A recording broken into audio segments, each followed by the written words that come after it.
आप लोगों के समक्ष दशमलव के योग का जादुई तरीका लेकर के उपस्थित हूँ। स्क्रीन पर आप प्रश्नों को देख रहे हैं। दशमलव के बाद 1 3, दशमलव के बाद 2 3, दशमलव के बाद 3 3, दशमलव के बाद 4 3 और दशमलव के बाद 5 3।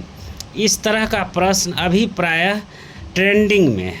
रेलवे का परीक्षा हो, MTS का परीक्षा हो या सक्षमता जो शिक्षक के लिए लिया जाता है, उस तरह के परीक्षाओं में इस तरह का प्रश्न बार बार पूछा जा रहा है।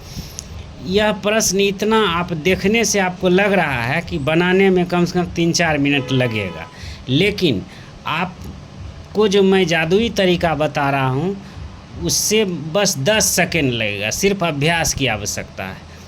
जैसे 1 3 2 3 3 3 4 3 5 3 है, तो लास्ट वाला जितना 3 है उसका आप पहाड़ा आप कर दीजिए। 3 के 3, 3 दूनी 6, 3 तिया 9, 3 चौक 12, 12 के 2 हाथ माकी 1 और 3 पचे 15, एक हाथ माकी वाला 16 हो गया। आप 16 में 1 अंक के बाद दशमलव बैठा दीजिए, यही आंसर होगा। चाहे 3 हो, दशमलव के बाद 1 3 हो, या 5 हो, उसके बाद 2 5 हो, 3 5 हो, 4 5 हो, 6 5 हो, 7 लगातार अगर इस तरह से दिया हुआ है तो आप इस प्रश्नों को 5 मिनट के बजाय 5 सेकंड में बना सकते हैं। सिर्फ अभ्यास की आवश्यकता है।